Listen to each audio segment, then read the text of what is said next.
Hello friends, welcome to my channel. Karthika Deepam serial టీవీలో కన్నా ముందుగా చూడాలంటే ఇప్పుడే మా ఛానల్ సబ్స్క్రైబ్ చేసుకోండి. ఫుడ్ ఆర్డర్ విషయంలో రెస్ట్ లేకుండా పనిచేస్తుంది దీప.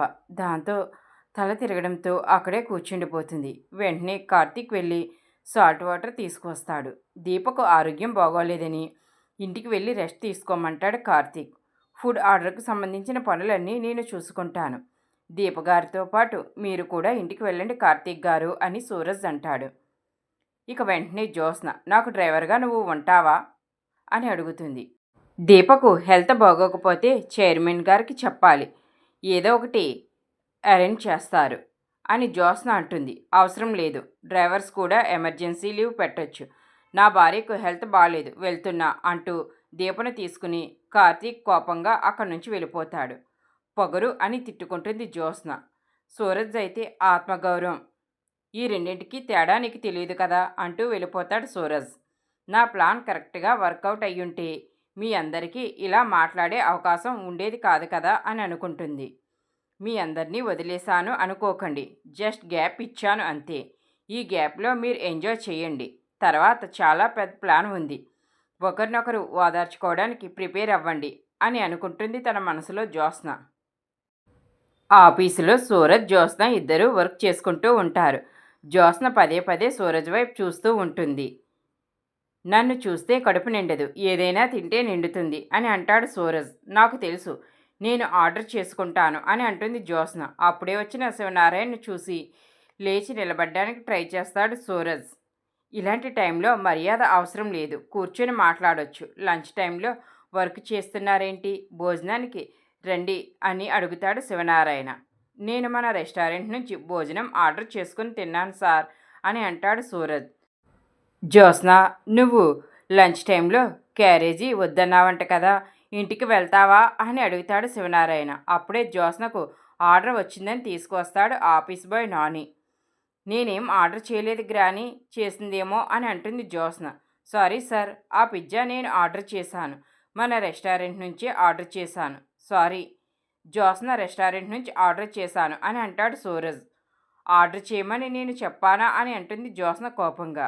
మీరు వేరే రెస్టారెంట్ నుంచి ఆర్డర్ చేస్తారేమో అని నేను మన రెస్టారెంట్ నుంచి ఆర్డర్ చేశాను అని అంటాడు సూరజ్.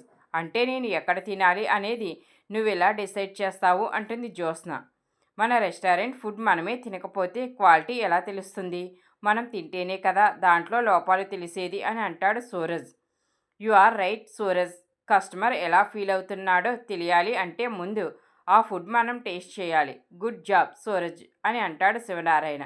వెంటనే జ్యోత్స్న, దీన్ని మరోలా ఎందుకు చూడకూడదు తాత, వేరే రెస్టారెంట్ ఫ్రైజ్ టేస్ట్ ఎలా ఉన్నాయో తెలిస్తేనే కదా మనం రేసులో ఎక్కడ ఉన్నామో తెలిసేది, లేదంటే ఎంతసేపు మనదే మనకు గొప్పగా అనిపిస్తుంది అని అంటుంది జ్యోత్స్న.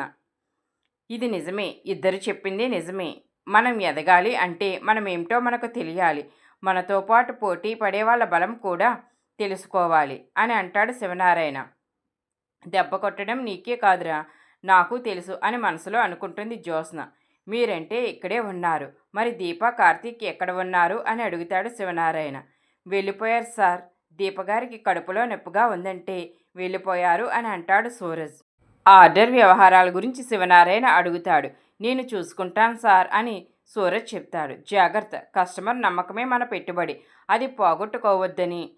జ్యోత్స్న, ఆ పిజ్జా తిని ఎలా ఉందో చెప్పు అంటూ వెళ్ళిపోతాడు శివనారాయణ.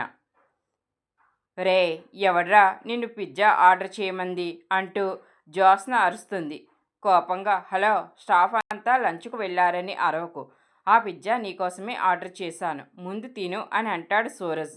నువ్వు ఆర్డర్ చేసింది నేను తినాల్సిన అవసరం లేదు అంటుంది జ్యోత్స్న. అయితే తాతగారిని పిలవాల్సిందే అంటాడు సూరజ్. ఎందుకురా నన్ను టార్చర్ చేస్తున్నావు, చంపుతున్నావు కదరా అంటూ పిజ్జా తింటుంది జ్యోత్స్న. ఎలా ఉంది అని అంటాడు సూరజ్. సాల్ట్ తగ్గింది అంటుంది జ్యోత్స్న. నీకు అన్నింటికీ బీపీ వస్తుంది కదా, అందుకే సాల్ట్ తగ్గించమని చెప్పాను అని అంటాడు సూరజ్. పిజ్జా ఎందుకురా ఆర్డర్ ఇచ్చావు అంటుంది జ్యోత్స్న. నీకు పిజ్జా అంటే ఇష్టం కదా అని అంటాడు సూరజ్. నా ఇష్టాలు నీకెందుకురా అంటుంది జ్యోత్స్న. ఇది నా ఇష్టం అంటాడు సూరజ్. నీ ఇష్టం నాకు కష్టంగా ఉందిరా, చంపుతున్నావు నువ్వు అంటుంది జ్యోత్స్న విసుక్కుంటూ. వెంటనే సూరజ్ పిజ్జా తీసుకుని తింటాడు. తీసుకునేటప్పుడు పర్మిషన్ తీసుకోవాల్సిన అవసరం లేదా అని అంటుంది జ్యోత్స్న. ప్రేమించే వాళ్ళ దగ్గర పర్మిషన్ తీసుకోకూడదు అని అంటాడు సూరజ్. ఒరే సూరజ్, నోరు అదుపులో పెట్టుకోరా, అన్నీ చూస్తూనే ఉంటాను, ఏదో ఒక రోజు దొరికిపోతావు అని అంటుంది జ్యోత్స్న ధీమాగా. అయితే ఇప్పుడే దొరికిపోతాను అంటూ చేతికట్టు తీసేస్తాడు సూరజ్. వెంటనే ఆఫీస్ బాయ్ నాని వచ్చి చేతికట్టు గురించి సూరజ్ని అడుగుతాడు. జ్యోత్స్న మేడం నుంచి పిజ్జా ముక్క ఇవ్వడంతో చేయి నొప్పి తగ్గిపోయింది అని అంటాడు సూరజ్. దీంతో తనకు చిన్న ముక్క కావాలని అడుగుతాడు ఆఫీస్ బాయ్ నాని. ఇక జ్యోత్స్న అయితే చాలా కోపడిపోతుంది నాని మీద. ఈ సూరజ్ గాడు నన్ను టార్చర్ చేస్తున్నాడు అనుకుంటూ కోపంతో రగిలిపోతుంది జ్యోత్స్న. మరోవైపు సూరజ్ నాటకాలు పారిజాతంతో చెప్తూ కోపంతో గదిలో రగిలిపోతూ ఉంటుంది జ్యోత్స్న. నువ్వు చెప్పేది నిజమా? ఆ సూరజ్ గాడు మామూలుడు కాదే, నీకంటే జాదుగాడ్లా ఉన్నాడు అని అంటుంది పారిజాతం. పావలాంటి వాడినే అగ్రిమెంట్ పేరుతో డ్రైవర్ను చేసిన దాన్ని ఆ సూరజ్ గాడు ఒక లెక్కేనా అంటుంది జ్యోత్స్న. కార్తీక్ గాడు మాయలోడు, అయితే ఈ సూరజ్ గాడు మాంత్రికుడు. ఇంతమందిని మోసం చేస్తూ వాడు మన ఇంటి కాంపౌండ్లోనే ధైర్యంగా ఉన్నాడు అని అంటుంది పారిజాతం. వాడి ధైర్యం వాడి దగ్గర ఉన్న నా వీడియోనే గ్రాని అని అంటుంది జ్యోత్స్న. నువ్వు ఎప్పుడూ ఇంతే, నీ పిలక తీసుకెళ్ళి అవతల వాళ్ళ చేతిలో పెడుతుంటావు. ఆ రౌడీగాడు మాట్లాడిన వీడియో తీసుకుని నీ నోరు మోయించాడు. చూస్తూనే వాడు అంత తేలిగ్గా పోయేవాడిలా కనబడతలేదు అని పారిజాతం అంటుంది.